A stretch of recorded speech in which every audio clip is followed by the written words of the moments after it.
Hello ಮಕ್ಕಳೇ, welcome back to my channel. ಇವತ್ತಿನ ವಿಡಿಯೋದಲ್ಲಿ ನಾವು 5ನೇ ತರಗತಿಯ ಕನ್ನಡ ಪುಸ್ತಕವಾದ ಸಿರಿ ಕನ್ನಡ ಭಾಗ 2 ಈ ಪುಸ್ತಕದಲ್ಲಿನ ಪಾಠ 8 ಸಂಗೊಳ್ಳಿ ರಾಯಣ್ಣ. ಓಕೆ, ಈ ಪಾಠವನ್ನು ನಾವು ವಿಸ್ತಾರವಾಗಿ ಓದೋಣ ಮಕ್ಕಳೇ. ಓಕೆ, ನಾವು ಪಾಠವನ್ನು ಸರಿಯಾಗಿ ಅರ್ಥ ಮಾಡಿಕೊಂಡಾಗ ಮಾತ್ರ ನಮಗೆ ಪ್ರಶ್ನೋತ್ತರಗಳು ಹಾಗೂ ಅದರಲ್ಲಿರುವ ಎಲ್ಲ ಭಾಷಾಭ್ಯಾಸಗಳನ್ನು ನಮಗೆ ಸಾಲ್ವ್ ಮಾಡಲಿಕ್ಕೆ ಈಸಿ ಆಗುತ್ತೆ ಮಕ್ಕಳೇ. ಸೊ ಹಾಗಾಗಿ ನಾವು ಮೊದಲಿಗೆ ಪಾಠವನ್ನು ಸರಿಯಾಗಿ ಅರ್ಥ ಮಾಡ್ಕೊಳ್ಳೋಣ, ಅದೇ ರೀತಿ ಅದನ್ನು ಓದೋಕ್ಕೆ ನಾವು ಪ್ರಾಕ್ಟೀಸ್ ಮಾಡೋಣಂತೆ. ಓಕೆ, ಕರ್ನಾಟಕ ಜನರಿಗೆ ಕಿತ್ತೂರಿನ ಹೆಸರನ್ನು ಕೇಳಿದಾಕ್ಷಣ ನೆನಪಿಗೆ ಬರುವ ಹೆಸರುಗಳೆಂದರೆ ರಾಣಿ ಚೆನ್ನಮ್ಮ ಹಾಗೂ ಸಂಗೊಳ್ಳಿ ರಾಯಣ್ಣ ಎಂಬುವು. ಇದರ ಜೊತೆಗೆ ಸ್ವಾಮಿ ಕಾರ್ಯಕ್ಕೆ ಜೀವತೆತ್ತ ವೀರಾಗ್ರಣಿ ರಾಯಣ್ಣನ ಬದುಕಿನ ಚಿತ್ರ ಸ್ಮೃತಿ ಪಟಲಗಳಲ್ಲಿ ತೇಲಿ ಬರುತ್ತದೆ. ನಾಡ ಉಳಿವಿಗಾಗಿ ಹೋರಾಡುವುದು ಕೇವಲ ರಾಜರ ಕೆಲಸವಲ್ಲ, ಅದು ಸಾಮಾನ್ಯ ಜನತೆಯ ಆದ್ಯ ಕರ್ತವ್ಯವೂ ಹೌದು ಎಂಬುದನ್ನು ತೋರಿಸಿಕೊಟ್ಟ ಕಲಿ ಸಂಗೊಳ್ಳಿ ರಾಯಣ್ಣ. ಕಿತ್ತೂರು ಸಂಸ್ಥಾನವು ಬ್ರಿಟಿಷರ ವಶವಾದ ನಂತರ ಸ್ವಾತಂತ್ರ್ಯ ಪ್ರಿಯರೆಲ್ಲ ಸಂಗೊಳ್ಳಿ ರಾಯಣ್ಣನ ಮುಂಚೂಣಿ ನಾಯಕತ್ವದಲ್ಲಿ ಜೊತೆ ಸೇರಿ ಹೋರಾಟ ನಡೆಸಿ ಅವರನ್ನು ಹೊಡೆದೋಡಿಸುವ ಸಾಹಸ ಮಾಡಿದರು. ಇದರಿಂದಾಗಿ ಸಂಗೊಳ್ಳಿ ರಾಯಣ್ಣನ ನೆನಪು ಇತಿಹಾಸದ ಪುಟದಲ್ಲಿ ಉಳಿಯುವಂತಾಯಿತು. ಸಂಗೊಳ್ಳಿ ರಾಯಣ್ಣನ ಬದುಕಿನ ವಿವರಗಳು ಇತಿಹಾಸದಲ್ಲಿ ದಾಖಲಿರುವುದಕ್ಕಿಂತ ಛಾವಣಿಯಂತಹ ಜಾನಪದ ಸಾಹಿತ್ಯದಲ್ಲಿ ಸೇರಿ ಹೋಗಿರುವುದೇ ಹೆಚ್ಚು. ರಾಯಣ್ಣ ಛಾವಣಿಗಳಲ್ಲಿ ಉಳಿದಿರುವುದು ಅವನ ಜನಪ್ರಿಯತೆಗೆ ಸಾಕ್ಷಿಯನ್ನೊದಗಿಸುತ್ತದೆ. ರಾಯಣ್ಣನ ಊರು ಸಂಗೊಳ್ಳಿ. ಇದು ಬೆಳಗಾವಿ ಜಿಲ್ಲೆಯ ಸಂಪಗಾವಿ ತಾಲೂಕಿನ ಒಂದು ಪುಟ್ಟ ಹಳ್ಳಿ. ಸಂಗೊಳ್ಳಿಯ ಹೊರತಾಗಿ ರಾಯಣ್ಣನನ್ನು ಕಲ್ಪಿಸಿಕೊಳ್ಳಲು ಸಾಧ್ಯವೇ ಇಲ್ಲವೆಂಬಷ್ಟು ಎರಡು ಹೆಸರುಗಳು ಬೆರೆತು ಹೋಗಿವೆ. ರಾಯಣ್ಣ ಸಂಗೊಳ್ಳಿಯಲ್ಲಿ 15 ಆಗಸ್ಟ್ 1798 ಜನಿಸಿದರು. ಆಗಸ್ಟ್ 15 ನಮ್ಮ ದೇಶಕ್ಕೆ ಸ್ವಾತಂತ್ರ್ಯ ಬಂದ ಹಬ್ಬದ ದಿನ. ರಾಯಣ್ಣನ ತಂದೆಯ ಹೆಸರು ಭರಮಪ್ಪ, ತಾಯಿ ಶ್ರೀಮತಿ ಕೆಂಚವ್ವ. ಅಜ್ಜ ಮುತ್ತಜ್ಜರಿಂದ ವೀರ ಪರಂಪರೆ ಹೊಂದಿದ್ದ ಮನೆತನ ಇವರದು. ರಾಯಣ್ಣನ ತಾತನಾದ ರಾಗಪ್ಪ ಎಂಬುವವರು ಅಂದಿನ ಕಿತ್ತೂರು ದೊರೆ ವೀರಪ್ಪ ದೇಸಾಯಿಯಿಂದ 1000 ಒಂಟೆ ಸರದಾರ ಎಂಬ ಬಿರುದನ್ನು ಪಡೆದಿದ್ದರು. ಚಿನಗಿ ಕೋವಾಡ ಯುದ್ಧದಲ್ಲಿ ತೋರಿದ ಅಪ್ರತಿಮ ಶೌರ್ಯದಿಂದ ರಾಯಣ್ಣನ ತಾತ ಈ ಬಿರುದನ್ನು ಪಡೆದಿದ್ದರು. ರಾಯಣ್ಣನಿಗೆ ಸಹಜವಾಗಿಯೇ ಯೋಧನೊಬ್ಬರಿಗಿರಬೇಕಾದ ಲಕ್ಷಣಗಳೆಲ್ಲವೂ ರಕ್ತಗತವಾಗಿ ಬಂದಿದ್ದವು. ರಾಯಣ್ಣ ಕಿತ್ತೂರು ಸಂಸ್ಥಾನದ ಸಾಮಾನ್ಯ ಪ್ರಜೆಯಾಗಿದ್ದವನು. ಸಂಗೊಳ್ಳಿ ಗ್ರಾಮದ ತಳವಾರಿಯಾಗಿ ನೇಮಕಗೊಂಡವನು. ಹಲವಾರು ದೇಶಭಕ್ತರೊಂದಿಗೆ ಬ್ರಿಟಿಷರ ವಿರುದ್ಧ ಅಹೋರಾತ್ರಿ ಹೋರಾಡಿದ್ದರಿಂದ ಕಾರಾಗೃಹವಾಸವನ್ನು ಅನುಭವಿಸಬೇಕಾಯಿತು. ತಮ್ಮ ವಿರುದ್ಧ ಹೋರಾಡಿದನೆಂಬ ಕಾರಣಕ್ಕೆ ಬ್ರಿಟಿಷ್ ಸರ್ಕಾರದ ರಾಯಣ್ಣನ ಮನೆತನಕ್ಕೆ ಸೇರಿದ ಭೂಮಿಯನ್ನು ವಶಪಡಿಸಿಕೊಂಡು ಬಿಟ್ಟಿತು. ರಾಯಣ್ಣನಿಗೆ ಊರಿನ ಕುಲಕರ್ಣಿ ಬಾಳಪ್ಪನಿಗೆ ಇದ್ದುದಕ್ಕಿಂತ ಹೆಚ್ಚಿನ ಜಮೀನಿತ್ತು. ಬ್ರಿಟಿಷರ ಕೃತ್ಯದಿಂದ ರಾಯಣ್ಣ ಕ್ರೋಧಗೊಂಡನು. ಅಲ್ಲದೆ ಕಿತ್ತೂರಿನ ಸ್ವಾತಂತ್ರ್ಯವನ್ನು ಪುನಃ ಸ್ಥಾಪಿಸಬೇಕೆಂಬ ಇವನ ಉದಾತ್ತ ಧ್ಯೇಯವು ಇವನ ದೇಶಾಭಿಮಾನವನ್ನು ಬಲವಾಗಿ ಕೆರಳಿಸಿತು. ಸೈನ್ಯದ ಬಲವಿಲ್ಲದ ಆತ ಮನೋಬಲವನ್ನೇ ನಂಬಿಕೊಂಡು ಬ್ರಿಟಿಷರ ವಿರುದ್ಧ ಹೋರಾಡಲು ಶೂರ ಸಾಹಸಿಗಳ ಗುಂಪನ್ನು ಕಟ್ಟಿ ಬಂಡಾಯವೆಬ್ಬಿಸಿದನು. ಅನೇಕ ಯುವಕರು ರಾಯಣ್ಣನ ಬೆಂಬಲಕ್ಕಿದ್ದರು. ಇದಕ್ಕೆ ಮುಖ್ಯ ಕಾರಣ ರಾಯಣ್ಣನಲ್ಲಿದ್ದ ಅಚಲವಾದ ದೇಶಭಕ್ತಿ.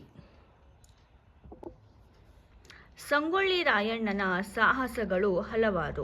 ಕಿತ್ತೂರಿನ ರಾಣಿ ಚೆನ್ನಮ್ಮನ ದತ್ತುಪುತ್ರನಾದ ಶಿವಲಿಂಗಪ್ಪನನ್ನ ಕಿತ್ತೂರಿನ ಸಿಂಹಾಸನದಲ್ಲಿ ಕುಳ್ಳಿರಿಸಲು ಮಾಡಿದ ಸಾಹಸ ಅತ್ಯಂತ ದೊಡ್ಡದು ಮತ್ತು ಮುಖ್ಯವಾದದ್ದು. ಆಗ ದತ್ತು ಮಕ್ಕಳಿಗೆ ಹಕ್ಕಿಲ್ಲವೆಂಬ ಕಾನೂನನ್ನು ಬ್ರಿಟಿಷರು ಜಾರಿಗೊಳಿಸಿದ್ದರು. ಈ ಮೂಲಕ ಕಿತ್ತೂರಿನಲ್ಲಿ ಬ್ರಿಟಿಷ್ ಸರ್ಕಾರದ ಅಸ್ತಿತ್ವವನ್ನು ಧಿಕ್ಕರಿಸುವ ಎದೆಗಾರಿಕೆಯನ್ನು ರಾಯಣ್ಣ ತೋರಿದರು. ಸೈನ್ಯ ಸಹಾಯವಿಲ್ಲದ ರಾಯಣ್ಣ ಬ್ರಿಟಿಷ್ ವಿರುದ್ಧದ ಸರ್ಕಾರಕ್ಕೆ ಗೆರಿಲ್ಲಾ ಯುದ್ಧ ಅಥವಾ ಕೂಟ ಯುದ್ಧವನ್ನು ರೂಪಿಸಿ ಅವರನ್ನು ಬೆಚ್ಚಿ ಬೀಳಿಸಿದ. ಮೊದಲಿಗೆ ಖಾನಾಪುರದಲ್ಲಿ ನೆಲೆಸಿದ್ದ ಮೇಜರ್ ಪಿಕರಿಂಗ್ನ ಸೈನ್ಯದ ಮೇಲೆ ದಾಳಿ ನಡೆಸಿದನು. ಅಲ್ಲಿನ ಸರ್ಕಾರಿ ಕಚೇರಿಯನ್ನು ಸುಟ್ಟು ಹಾಕುವ ಮೂಲಕ ಬ್ರಿಟಿಷ್ ಆಡಳಿತದ ವಿರುದ್ಧ ತನ್ನ ಪ್ರತಿಭಟನೆಯನ್ನು ಈ ಮೂಲಕ ದಾಖಲಿಸಿದ. ಹಗಲು ಹೊತ್ತನ್ನು ಕಾಡಿನಲ್ಲಿ ಕಳೆದು ರಾತ್ರಿ ವೇಳೆ ತನ್ನ ಅನೇಕ ಯೋಧರೊಡನೆ ಬ್ರಿಟಿಷರ ಬೀಡಿನ ಮೇಲೆ ಎರಗುತ್ತಿದ್ದ. ಈತನು ಗೆರಿಲ್ಲಾ ಯುದ್ಧ ತಂತ್ರದಿಂದ ಪಳಗಿದ್ದವನು.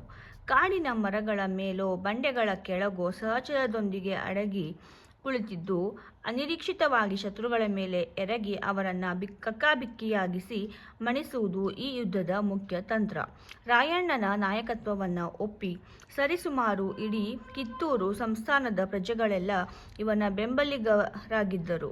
ಮೋಸದಿಂದ ಬ್ರಿಟಿಷರ ಪಕ್ಷವಹಿಸುವವರ ವಿಚಾರದಲ್ಲಿ ರಾಯಣ್ಣ ನಿರ್ದಾಕ್ಷಿಣ್ಯವಾಗಿರುತ್ತಿದ್ದ. ಇವನ ಕಾರ್ಯಗಳಿಂದ ಬೆಚ್ಚಿಬಿದ್ದ ಬ್ರಿಟಿಷ್ ಅಧಿಕಾರಿಗಳು ತಮ್ಮ ರಕ್ಷಣೆಗಾಗಿ ಸೈನ್ಯದ ನೆರವನ್ನು ಕೋರಬೇಕಾಯಿತು. ಖಾನಾಪುರದ ದಾಳಿಯ ನಂತರ ರಾಯಣ್ಣ ಸಂಪಗಾವದ ಮೇಲೆ ದಾಳಿ ಮಾಡಿದ. ಅಲ್ಲಿನ ಖಜಾನೆಯನ್ನು ಸೂರೆ ಮಾಡಿ ಹಲವು ಹಳ್ಳಿಗಳ ಮೇಲೂ ಎರಗಿ ಧನ ಸಂಗ್ರಹ ಮಾಡಿ ಬ್ರಿಟಿಷರ ನಿಗ್ರಹಕ್ಕೆ ಹಗಲಿರುಳು ಪ್ರಯತ್ನಿಸಿದ. ಬಲಾಢ್ಯ ಬ್ರಿಟಿಷ್ ಪಡೆಯನ್ನೇ ಚಿಂತೆಗೀಡು ಮಾಡುವ ಸಿಂಹ ಸ್ವಪ್ನವಾಗಿ ಸಂಗೊಳ್ಳಿ ರಾಯಣ್ಣ ಬೆಳೆದಿದ್ದ. ಸರ್ಕಾರಿ ಅಧಿಕಾರಿಗಳು ಇವನನ್ನು ಸೆರೆ ಹಿಡಿಯಲು ಕಿಣುಗಾಡಿದರೂ ಅವರಿಗೆ ಚಳ್ಳೆಹಣ್ಣು ತಿನ್ನಿಸಿ ನುಣುಕಿಕೊಳ್ಳುವುದರಲ್ಲಿ ನಿಪುಣನಾಗಿದ್ದ. ರಾಯಣ್ಣ ಬ್ರಿಟಿಷರ ವಿರುದ್ಧ ನಿರಂತರವಾಗಿ ತನ್ನದೇ ತಂತ್ರಗಾರಿಕೆಯಿಂದ ಹೋರಾಡುತ್ತಲೇ ಬಂದ. 4 ತಿಂಗಳ ಕಾಲ ಸತತವಾಗಿ ಪ್ರತಿರೋಧ ತೋರಿದ ರಾಯಣ್ಣನನ್ನು ಯುದ್ಧ ಮಾಡಿ ಸೆರೆ ಹಿಡಿಯುವುದು ಅಸಾಧ್ಯವೆಂದು ಮನಗಂಡ ಬ್ರಿಟಿಷ್ ಸರ್ಕಾರ ಕಪಟ ಜಾಲ ಒಡ್ಡಿ ದೇಶಪ್ರೇಮಿಗಳ ಸಹಾಯದಿಂದ ಸೆರೆ ಹಿಡಿದು ವಿಚಾರಣೆಗೊಳಪಡಿಸಿದರು. ರಾಯಣ್ಣನನ್ನು ಬಂಧಿಸಿದ ನಂತರ ಆತನ 400 ಜನ ಸಹಚರರು ಶರಣಾಗತರಾದರು. ರಾಯಣ್ಣನು ತಾನು ಮಾಡಿದ ಹಿತಕ್ಕಾಗಿ ಈ ಕಾರ್ಯಗಳೆಲ್ಲ ಮಾಡಬೇಕಾಯಿತೆಂದು ಒಪ್ಪಿಕೊಂಡನು. ವಿಚಾರಣೆ ನಡೆಸಿದ ವಿಶೇಷ ನ್ಯಾಯಾಲಯವು ಇವನನ್ನು ತಪ್ಪಿತಸ್ಥನೆಂದು ಘೋಷಿಸಿದ್ದರಿಂದ ಮರಣದಂಡನೆಯನ್ನು ವಿಧಿಸಲಾಯಿತು. ಮರಣದಂಡನೆಗೊಳಪಟ್ಟ ರಾಯಣ್ಣನನ್ನು ಅವನ ಮುಖ್ಯ ಕಾರ್ಯಕ್ಷೇತ್ರವಾದ ನಂದಗಡದಲ್ಲೇ ಗಲ್ಲಿಗೇರಿಸಿದರೆ ಜನ ಪಾಠ ಕಲಿಯುವರೆಂಬ ಉದ್ದೇಶದಿಂದ ಅಲ್ಲಿಗೆ ಕರೆತಂದು ವಧಾಸ್ಥಾನಕ್ಕೆ ಕರೆದೊಯ್ಯುತ್ತಿದ್ದಾಗ ಒಂದು ವಿಶಿಷ್ಟವಾದ ಸ್ಥಳದಲ್ಲಿ ತನ್ನ ದೇಹವನ್ನು ಸಮಾಧಿ ಮಾಡಬೇಕೆಂದು ರಾಯಣ್ಣನ ಸ್ಥಳವನ್ನು ತೋರಿಸಿದ್ದನಂತೆ. 26 ಜನವರಿ 1831ರಲ್ಲಿ ರಾಯಣ್ಣನು ಗಲ್ಲಿಗೇರಿಸಿ ಆತ ಬಯಸಿದಲ್ಲೇ ಸಮಾಧಿ ಮಾಡಲಾಯಿತು. ಅಲ್ಲಿ ಒಂದು ಆಲದ ಮರ ಬೆಳೆದಿದೆ. ರಾಯಣ್ಣನಿಗೊಂದು ಗುಡಿಯನ್ನೂ ಜನರು ಕಟ್ಟಿದ್ದಾರೆ. ರಾಯಣ್ಣನ ಸಮಾಧಿಯು ಈಗ ಭಕ್ತಿ ಗೌರವಗಳುಳ್ಳ ಜನರ ಪಾಲಿಗೆ ವೀರಗುಡಿಯ ರಾಯಣ್ಣನ ಗದ್ದುಗೆಯಾಗಿದೆ. ರಾಯಣ್ಣನ ನೆನಪು ಹಾಡುಗಳಲ್ಲಿ ಛಾವಣಿಗಳಲ್ಲಿ ಹಸಿರಾಗಿ ಉಳಿದಿದೆ. ಅವನ ಧೀರ ಕ್ರಮಗಳು, ಶೌರ್ಯ ಸಾಧನೆಗಳು, ಚತುರ ಚಲನವಲನಗಳು, ವ್ಯೂಹಗಳು, ಇವಕ್ಕೂ ಮಿಗಿಲಾಗಿ ಕಿತ್ತೂರಿನ ಸ್ವಾತಂತ್ರ್ಯ ಸಾಧನೆಯ ಘನೋದ್ಧಾರಕ್ಕಾಗಿ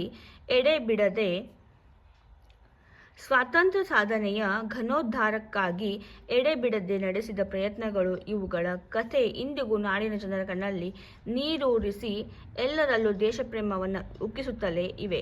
ಅಲ್ಲದೆ ಆತನ ಜನ್ಮದಿನ ಆಗಸ್ಟ್ 15 ಸ್ವಾತಂತ್ರ್ಯೋತ್ಸವ ಮತ್ತು ಮರಣದಿನ ಜನವರಿ 26 ಗಣರಾಜ್ಯೋತ್ಸವಗಳೆರಡೂ ನಮ್ಮ ರಾಷ್ಟ್ರೀಯ ಹಬ್ಬಗಳಾಗಿರುವುದು ರಾಯಣ್ಣನ ನೆನಪನ್ನು ದೇಶಭಕ್ತಿಯೊಂದಿಗೆ ಸ್ಮರಣೀಯವಾಗಿಸಿದೆ.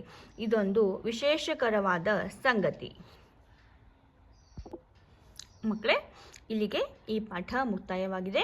ಮುಂದಿನ ವಿಡಿಯೋದಲ್ಲಿ ನಾವು ಸಂಗೊಳ್ಳಿ ರಾಯಣ್ಣ ಈ ಪಾಠದ ನೋಟ್ಸ್ನ ನಾನು ನಿಮ್ಮ ಜೊತೆ ಶೇರ್ ಮಾಡ್ತಾ ಇದ್ದೀನಿ. ಅಂದರೆ ಪ್ರಶ್ನೋತ್ತರಗಳು, ಭಾಷಾಭ್ಯಾಸ, ವ್ಯಾಕರಣಗಳು ಎಲ್ಲನೂ ನಾನು ನಿಮಗೆ ಸಾಲ್ವ್ ಮಾಡಿ ಅದರ ನೋಟ್ಸನ್ನು ನಮ್ಮ ಜೊತೆ ಶೇರ್ ಮಾಡ್ತೀನಿ. ಮಕ್ಕಳೇ, ಆ ವಿಡಿಯೋ ನಿಮಗೆ ಬೇಕಾದಲ್ಲಿ ನೀವೇನು ಮಾಡಬೇಕು, ಆದಷ್ಟು ಬೇಗ ನಮ್ಮ ಚಾನಲನ್ನು ಸಬ್ಸ್ಕ್ರೈಬ್ ಮಾಡ್ಕೋಬೇಕು. ಸಬ್ಸ್ಕ್ರೈಬ್ ಮಾಡ್ಕೊಳ್ಳೋದ್ರಿಂದ ನಾನು ವಿಡಿಯೋ ಅಪ್ಲೋಡ್ ಮಾಡಿದ ಕೂಡಲೇ ನಿಮಗೆ ಒಂದು ನೋಟಿಫಿಕೇಷನ್ ಬರುತ್ತೆ. ಆದಷ್ಟು ಬೇಗ ನೀವು ನಮ್ಮ ವಿಡಿಯೋಸ್ನ ಅಥವಾ ನೋಟ್ಸ್ನ ನೀವು ನೋಡ್ಬೋದು. ಓಕೆ, ಹಾಗಾದರೆ ಮತ್ತೆ ಸಿಗೋಣ. ಸಂಗೊಳ್ಳಿ ರಾಯಣ್ಣ ಈ ಪಾಠದ ನೋಟ್ಸ್ದೊಂದಿಗೆ. ಅಲ್ಲಿವರೆಗೂ ಮಕ್ಕಳೇ, ಟೇಕ್ ಕೇರ್, ಬಾಯ್ ಬಾಯ್.